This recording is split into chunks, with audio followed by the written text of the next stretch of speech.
कैसे हो आप सब। आज से हम लोग कर रहे हैं सैंपल पेपर 5 और ये रहेगा सेक्शन बी और इसमें रहेंगे 2 मार्क्स के क्वेश्चन। इससे पहले हमने यार 4 सैंपल पेपर कर दिया। अपने दोस्तों से जरूर शेयर करना। और आज है हमारा थीम लेट्स ब्रेक इट, तोड़ो फोड़ो और जोड़ो सीरीज। और पहला प्रश्न कंप्यूटर महोदय बच्चों की स्क्रीन पे ये रहा 21 नंबर क्वेश्चन। ठीक है बेटा, इस क्वेश्चन को पिछली बार भी आया था, उससे 2 साल पहले भी आया था।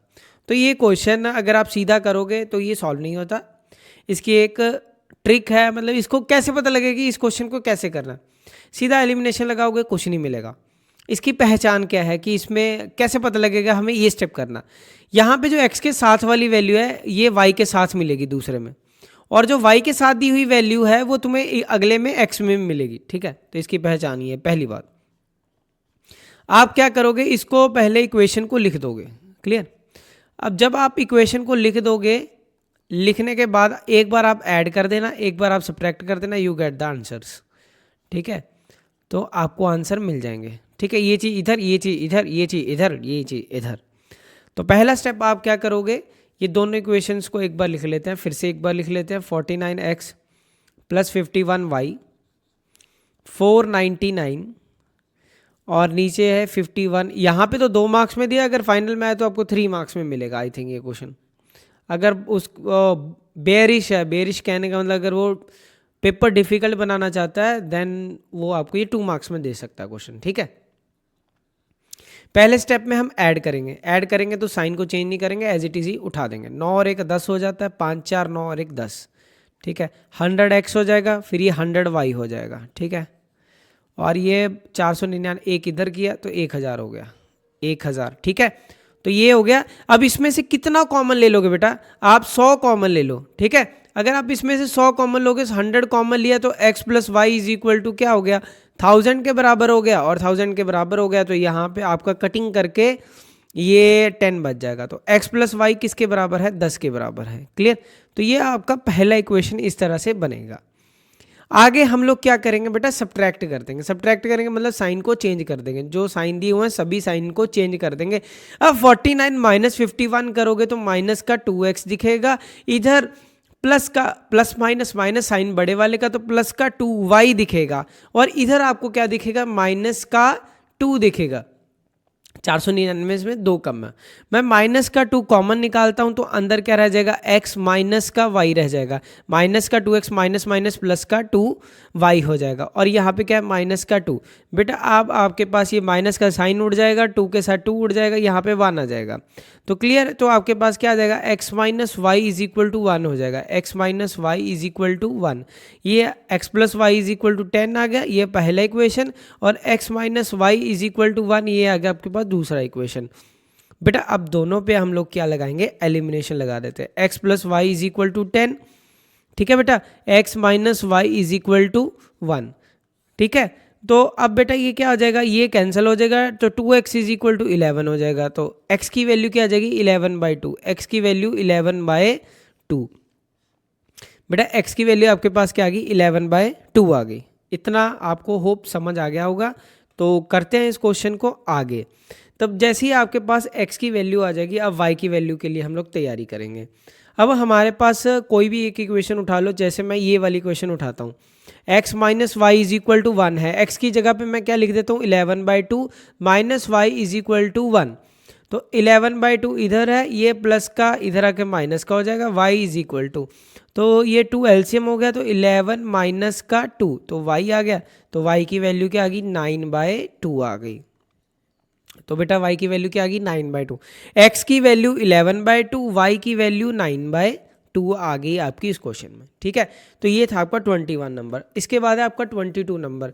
ये हम लोगों ने लिया है एनसीईआरटी का क्वेश्चन लिया, ताकि आपको कुछ एनसीईआरटी के बारे में भी पता हो, क्योंकि इसमें ज़्यादा चांस तो यही होते हैं कि एज इट इज़ आपको एनसीईआरटी से मिले। ठीक है आपको शो करना है कि BAE ट्रायंगल और CAD, आपको ये प्रूफ करना है कि BAE ट्रायंगल सिमिलर है CAD के। तो करने के तरीकों में एक तरीका पहले हम लिख लेते हैं। गिवन हमें क्या क्या है, गिवन है हमें AD upon AE is equal to AC upon BD। A C upon B D और angle 1 is equal to angle 2, ठीक है। ए डी ए ई पहले देख लेते हैं, ए डी ए ई है कहाँ, ये आपके पास ए डी है और ये आपके पास ए ई है, ठीक है जी। ये यहाँ पे ए सी है, ये आपकी साइड होगी ए सी और अपॉन बी डी, जबकि क्या होना चाहिए था, ये वाली चीज़ होनी चाहिए, है ना, ये वाली चीज़ हमारे पास होनी चाहिए, पर हमारे पास ये चीज़ उसने दी हुई है, तो इसको इधर घुमाना पड़ेगा और आपके पास सीधा सीधा आंसर, ठीक है। अब मेरी बात सुनो, एंगल 1 अगर 2 के इक्वल है, एंगल 1 अगर 2 के इक्वल है तो इसके ऑपोजिट वाली जो साइड्स होंगी वो क्या होंगी, इक्वल होंगी। एंगल 1 के ऑपोजिट ये क्या है, बी डी, और एंगल 2 के ऑपोजिट क्या है, ए बी। तो हम बेटा ये बोल सकते हैं कि जो ए बी है वो बी डी के इक्वल है। क्यों इक्वल है, opposite angles to equal sides, opposite sides to, opposite sides to equal angles are equal, to equal angles are equal, ठीक है बेटा जी। ये हो गया आपके पास। अब सिंपल सा लॉजिक है, अब जो गिवन है अब उसको उठा लेते हैं, ठीक है। तो हमें जो ट्रायंगल्स को प्रूव करना था, ये वाली ट्रायंगल थी, ठीक है, इसको हमें ऐसे लिखेंगे कि इसको हमें सिमिलर करके दिखाना है, इसको हमें सिमिलर करके दिखाना है। ये 2 प्रूफ हो गया, यहाँ से आपका एक तरह से प्रूफ स्टार्ट हो गया, क्लियर। अब इसके बाद अब ध्यान से देखोगे, ट्रायंगल हम उठा लेते हैं, यही बी ए ई और सी ए डी। अगर दोनों ट्रायंगल्स की बात करो तो मैं अब इसको इरेज कर देता हूँ, इधर इसको इरेज कर देता हूँ, ये पूरा फिगर क्लियर कर देता हूँ, ठीक है। अब पहले आप ट्रायंगल्स देखो कहाँ से कहाँ तक है, ठीक है, फिर आपको समझ आएगा। जब हम ट्रायंगल्स की बात करेंगे तो हम उठाते हैं ये स्केच, पहले हम ड्रॉ करते हैं बी ए ई ट्रायंगल। तो बी ए ई ट्रायंगल कहाँ से कहाँ तक है, क्लियर। तो बी ए की बात करें तो बी ए ई, ये बी ए ई ये यहाँ से यहाँ तक की ट्रायंगल है, क्लियर। ये होगी हमारे पास बी ए ई। अगली ट्रायंगल क्या है, सी ए डी। तो सी ए डी कहाँ से कहाँ तक है, सी ए डी आपकी यहाँ से यहाँ तक है बेटा, ये पूरी ट्रायंगल, ये ऐसे, ठीक है, ये पूरी इसमें कवर हो गई, ठीक, ये पूरी कवर हो गई। तो कहने का मतलब 2 ट्रायंगल्स आपको दिख रही होंगे, ठीक है। अब ऐसा करते हैं, इसको थोड़ा सा हल्का सा खाली करते हैं यहाँ से। अब आपको समझ आ ही गया होगा, यहाँ से हटा देता हूँ थोड़ी सी, चलो आ तो गया होगा आपको समझ, साफ ही कर देता हूँ, क्यों गंद डालना। तो बेटा आप ध्यान से देखोगे तो दोनों ट्रायंगल्स में ये वाला एंगल कॉमन है। आप छोटी ट्रायंगल लो ये वाली, चाहे आप इसमें लो बड़ी ट्रायंगल, क्लियर, चाहे ये वाली बड़ी, तो दोनों में ये जो चीज़ है, ये चीज़ दोनों में क्या है, सेम है। तो बेटा एंगल 1 दोनों में क्या है, कॉमन है। एंगल 1 दोनों में क्या है बेटा, कॉमन, ठीक है। अगर ये कॉमन है, उसके बाद हमारे पास क्या गिवन था, A D upon A E is equal to A C upon B D, A C upon B D, ठीक है। अब बेटा ए ई अगर बी डी के इक्वल है, अब हमें क्या करना था, ये चीज़ तो चाहिए थी, ए डी अपॉन ए ई तो चाहिए, लिख लो ए डी अपॉन ए ई तो चाहिए, ए डी अपॉन ए ई तो चाहिए। इधर ए सी, ए से लेके सी तक इरेज कर देते हैं हम, ठीक है, दिख ही गया, हमें सारा कुछ समझ आ ही गया। ये इसलिए बनाए थे ताकि आपको एक बार समझ आ जाए चीज़ें, ठीक है। अब सिंपल लॉजिक चलाते हैं, ए सी चाहिए, ए सी ये है, ठीक है। अब हमें बी डी की जगह क्या चाहिए था, ए बी, बी डी की जगह ए बी तो हमने अभी यहाँ पे बनाया ना ये, ठीक है। तो बी डी की ये फर्स्ट मान लेते हैं, पुट फर्स्ट, पुट फर्स्ट। तो बी डी की जगह हम क्या लिखेंगे, ए बी। अब हो गया, तो हम बोल सकते हैं कि ट्रायंगल बी ए ई, यहाँ पे बी ए ई था, ठीक है ना, वो ज़्यादा डार्क हो गया, दिखा नहीं होगा इसकी वजह से, बी ए ई लाइटर, मैंने दूसरा हाईलाइटर दूसरा यूज़ कर दिया था। तो बी ए ई सिमिलर हो गया किसके, सी ए डी के। बाय बेटा कौन सी property, by side angle side similarity के साथ, क्योंकि आप लोगों ने क्या लिया, ये साइड्स लिया है और बीच में एक एंगल लिया है, ठीक है। तो ये इस वजह से हो जा रहा है। Next question. ये अगर डिफिकल्ट सेट आया तो ये दिखेगा तुम्हें MCQ में भी दिख सकता है, ठीक है। अब इसका लॉजिक क्या है वो जानते हैं। APB का वैल्यू 75 है, APB का वैल्यू 75 है, ठीक है बेटा। और हमें कैलकुलेट करना है वैल्यू, फाइंड AQB, AQB ये वाला एंगल निकालना है, ठीक है। ये इसको 1 मान लेते हैं, इसको 2 मान लेते हैं। अब यहाँ से यहाँ तो पहुँचा जा नहीं सकता। एक हमने एक 9th क्लास में प्रॉपर्टी पढ़ी है, एक ये वाली है ना, ये पढ़ी है कि जो ये एंगल कितना, ये x होता है तो ये उसका डबल होता है। एक प्रॉपर्टी ये लगेगी। दूसरी प्रॉपर्टी ये लगेगी कि अगर बाहर से अगर दो ऐसे टेंजेंट पे सेंटर से ये, इसका सम और इसका सम मिला के क्या होता है 180, क्या होता है 180। ये भी एक प्रॉपर्टी है, आपको याद रखना, ठीक है। ये कैसे बना, ये रेडियस टेंजेंट के साथ, ठीक है। तो आप डायरेक्ट भी याद रख सकते हो, नहीं किया तो चलो 2 मार्क्स में पूछा है तो पूरा सॉल्व भी कर दें, चलो कोई बात नहीं। 1 2 3, ठीक है। अब आप लो PAOB एक क्वाड्रिलेटरल हो गया। अगर पूरा प्रूफ ही करना, चलो पूरा ही प्रूफ कर देते हैं, ठीक है। वैसे तो ये 180 में से माइनस कर दो 75 तो 105 आ जाएगा, पर चलो कोई बात नहीं। अब पहले क्या लिखोगे कि एंगल A और B, एंगल A और B ये 90 डिग्री है, ये 90 डिग्री है। क्यों 90 डिग्री है? क्योंकि radius is perpendicular to tangent, radius is perpendicular to tangent through the point of contact, through the point of contact, through the point of contact, clear। इसके बाद तो हम ये लिख सकते हैं angle 1 plus A plus B plus 3 is equal to 360 is equal to 360। अब 1 की वैल्यू कितनी है हमारे पास 75, 1 की वैल्यू कितनी है 75। एंगल A की वैल्यू 90 डिग्री, B की वैल्यू 90 डिग्री, 3 की वैल्यू फाइंड करनी है, 360 में से माइनस कर दो, ठीक है। जब आप इसको 180 तो यही हो गया ठीक है, 180 और 75, ठीक है। तो 8 7 15 255 हो जाएगा, ठीक है।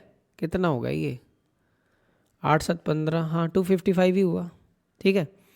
255 प्लस एंगल 3 360। और लिखने की बात है लिख देते हैं यार, कोई बात नहीं, ठीक है। नहीं तो मैंने तो डायरेक्ट प्रॉपर्टी लगानी थी, ठीक है। तो 105 हो जाएगा ये, ठीक है, 105 हो जाएगा, क्लियर। नहीं तो ये 105 तो हम सीधा भी लिख सकते थे।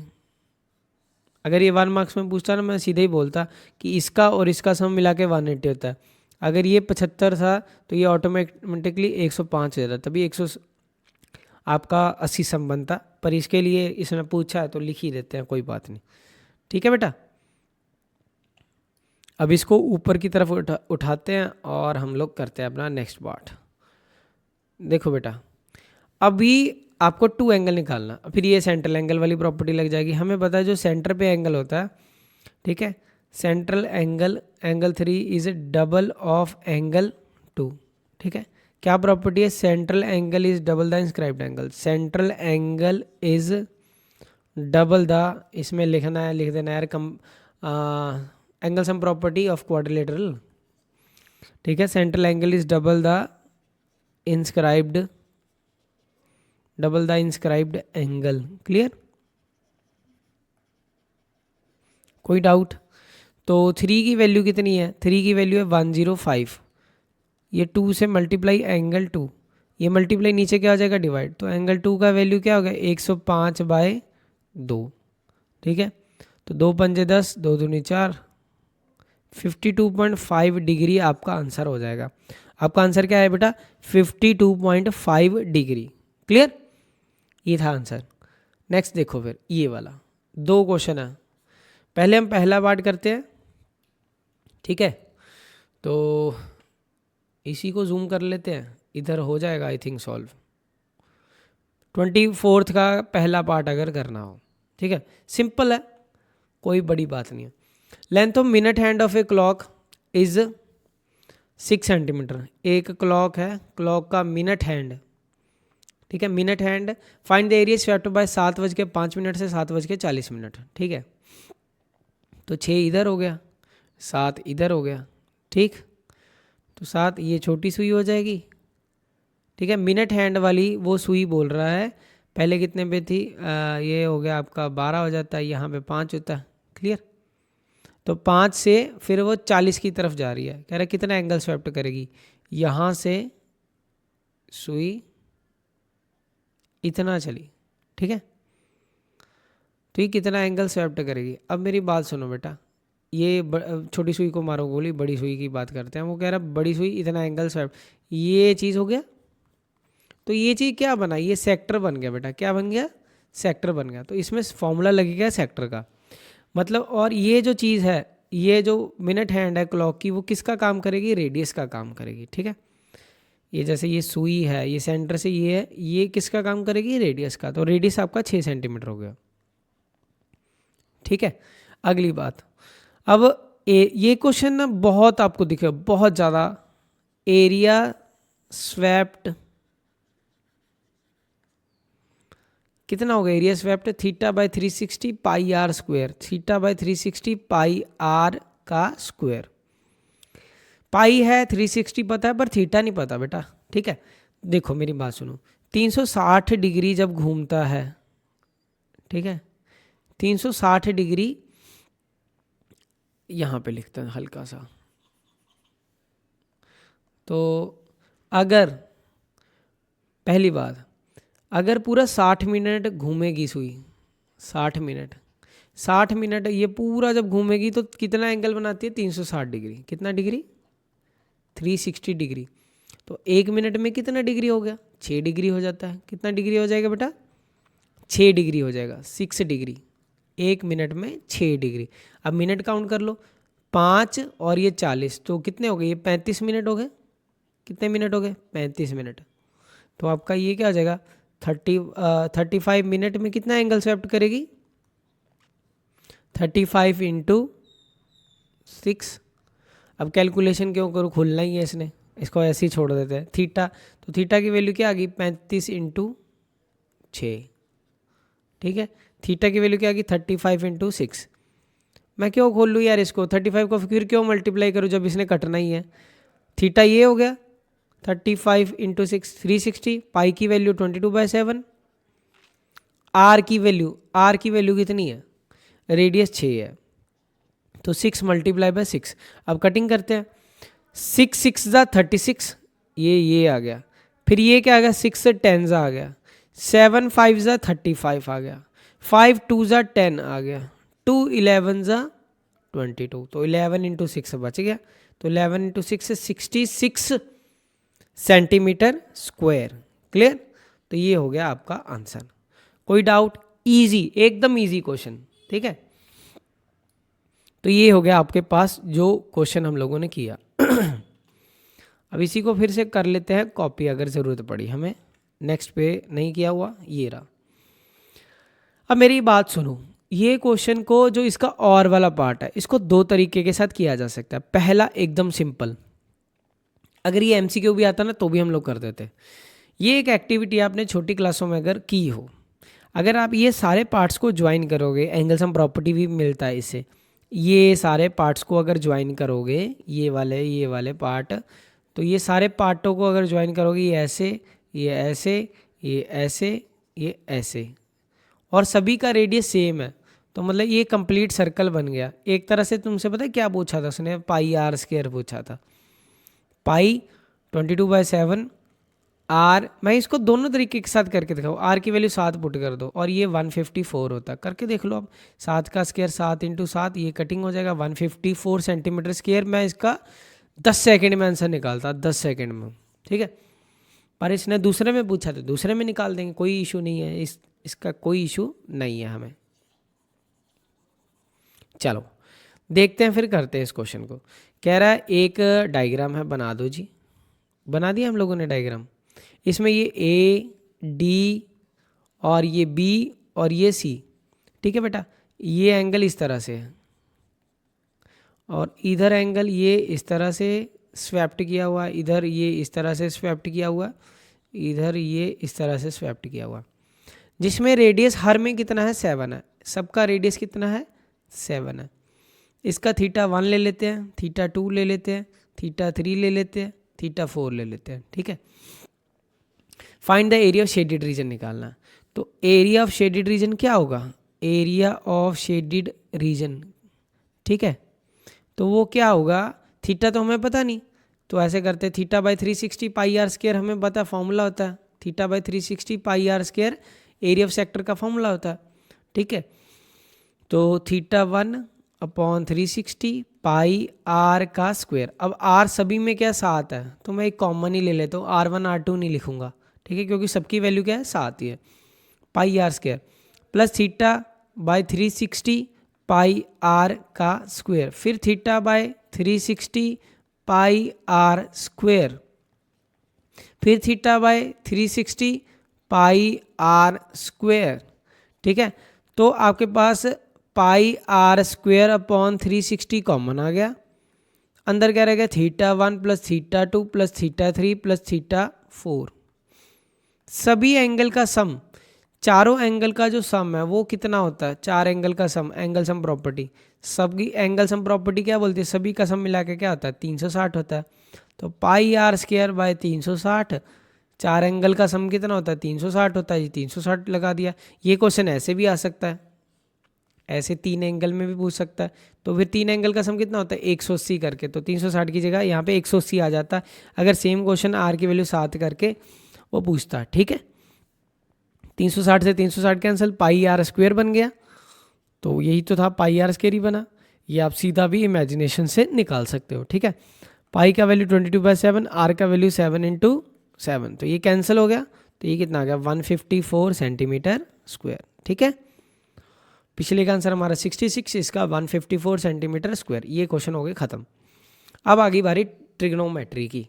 ठीक है, तो पहले प्रश्न उठाते हैं, ये क्या दिया हो, ये इंपॉर्टेंट है, ये आपको बेसिक में दिख सकता है। ठीक है, sine a plus B is equal to 1। अब साइन की वैल्यू 1 साइन की वैल्यू किस एंगल पे 1 होती है, साइन की वैल्यू 90 पे 1 होती है। साइन की वैल्यू किस पे 1 होती है बेटा, 90 पे 1 होती है, क्योंकि इसका ग्राफ कुछ इस तरह से चलता है, ये 0 होता है। ठीक है, अब इसके बाद यहाँ पे 90, तो जब ये 0 से 90 चलता है तो ये इस फॉर्मेशन में चलेगा आपके पास ऐसे। ठीक है, ऐसे 0 से बढ़ते बढ़ते ये क्या हो जाएगा 90 डिग्री हो जाएगा।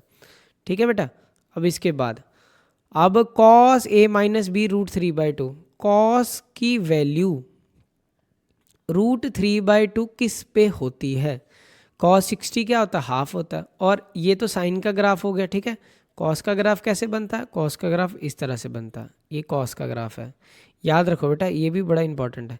cos ऊपर से नीचे की तरफ गिरता है, 90 पे 0 हो जाता है, ये ऐसे चलता है और ये ऐसे चलता है। ठीक है, ये चीज़ याद रखो। तो ये होती है cos 30 पे वैल्यू होती है, cos 30 की वैल्यू √3/2 होती है। ठीक है, तो cos ऊपर लिखा a माइनस का b और a माइनस बी लिख दिया, और √3/2 किस एंगल पे होती है, cos के 30 डिग्री पे, ये वैल्यू याद रखना है। अब विच इम्प्लाइज दैट, ये कटिंग मत कर देना, बस ऐसे ही पता लग जाएगा, a plus B is equal to 90 degree पहली, दूसरी a minus B is equal to 30 degree. ठीक है, समझ गए मेरी बात। तो आपको सीधा देख के भी वैसे पता लग रहा है, ऐसे कुछ जोड़ो कि 90 हो जाए, माइनस करो तो 30 हो जाए, 60 + 30 90 होता है, 60 - 30 30 होता है। पर चलो ये लगा देते हैं, एलिमिनेशन लगा देते हैं, ये दूसरा हो गया, a plus B is equal to 90, a minus B is equal to 30, तो आपके पास ये तो कैंसिल हो गया, तो 2a इज इक्वल टू 120, तो a की वैल्यू क्या आ गई 60 आ गई, a की वैल्यू, एंगल a की वैल्यू आपके पास कितने डिग्री आ गई 60 डिग्री। ठीक है, ठीक है बेटा, a की वैल्यू 60 डिग्री। और दूसरी चीज़, ए माइनस बी की वैल्यू हमारे पास कितनी है बेटा, 30 डिग्री है, 30 डिग्री। तो ए की जगह पे हम क्या लिख देंगे, 60 minus B is equal to 30 degree. तो ये इधर आ जाएगा, तो बी की वैल्यू क्या आ जाएगी, 60 माइनस 30 दैट इज 30 डिग्री। तो एंगल बी की वैल्यू आपके पास 30 डिग्री आ गया आपके पास आंसर। ठीक है, angle A 60, angle B 30। Clear. अब इसका करते हैं और वाला पार्ट।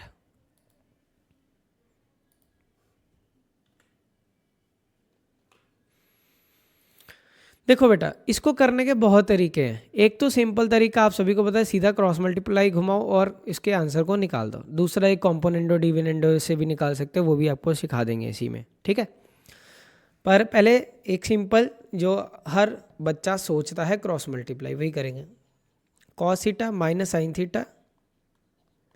एक और तरीका है कि कॉस थीटा से डिवाइड कर लो, एक टैन में बना लो या कॉट में बना लो, वैसे भी हो जाएगा, वो आपकी विश है। पर जो एक जनरल बच्चा सोचता है वो ऐसा ही सोचेगा कि ये मैं ऐसे कर दूंगा, इधर वाले को ऐसे कर दूंगा। ठीक है, ऐसे भी आप कर दोगे तो भी कोई इशू नहीं है। 1 माइनस रूट 3। आप सभी को पता है पहले ये इसके साथ मल्टीप्लाई होगा कॉस, तो कॉस थीटा ही आ जाएगा। फिर उसके बाद पहले ये इसके साथ मल्टीप्लाई हुआ, फिर ये इसके साथ मल्टीप्लाई होगा, तो क्या हो जाएगा ये। ठीक है, ये लाइन साथ के साथ हटाते जा रहे हैं, एक मिनट, थोड़ा खुला खुला लिखूंगा तो वही अच्छा से समझ आएगा। पहले ये वाली चीज़ होगी बेटा इसके साथ मल्टीप्लाई, तो क्या आएगा कॉस थीटा। फिर इसके बाद यही चीज़ इसके साथ मल्टीप्लाई होगी, रूट 3 कॉस थीटा। ठीक है बेटा, अब इसके बाद ये साइन थीटा, माइनस का साइन थीटा। क्लियर। फिर माइनस प्लस माइनस, ये क्या होगा रूट 3 साइन थीटा। ठीक है, इधर। फिर उसके बाद कॉस थीटा, ये हो गया। फिर उसके बाद ये माइनस रूट 3 कॉस थीटा। उसके बाद बेटा इधर साइन थीटा, प्लस का साइन थीटा। उसके बाद फिर माइनस का रूट 3 साइन थीटा। आप सिंपल करो, ये भी इजी रहेगा। ठीक है, अब कॉस थीटा इधर है, कॉस थीटा इधर है, कैंसिल हो गया। अब माइनस का और कुछ कैंसिल हो रहा है, माइनस का रूट 3 साइन थीटा, माइनस का रूट 3 साइन थीटा, ये कैंसिल हो गया। और कुछ कैंसिल हो रहा है नहीं, बस ये इतना ही था। अब बेटा देखो, अब रूट 3 कॉस थीटा है जो, वो इधर है, इधर रख लेते हैं। ये माइनस का था, ये भी इधर रख लेते हैं, रूट 3 कॉस थीटा। क्लियर। अब साइन थीटा इधर है, इधर ही रख दिया मैंने ये वाले को इधर ले गए, तो ये प्लस का हो गया। तो ये कितना हो गया 2 साइन थीटा।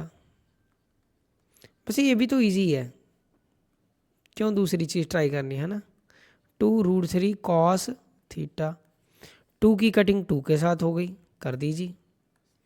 ठीक है, अब ये इधर ले गया, root 3 sine theta by cos theta.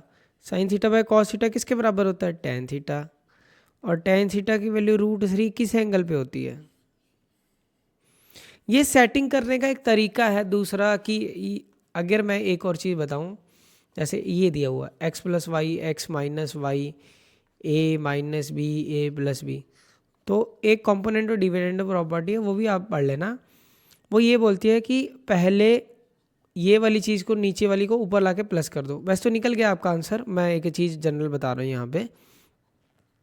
एक बार प्लस कर दो, नीचे क्या कर दो माइनस कर दो, माइनस करोगे तो नीचे साइन चेंज हो जाएंगे।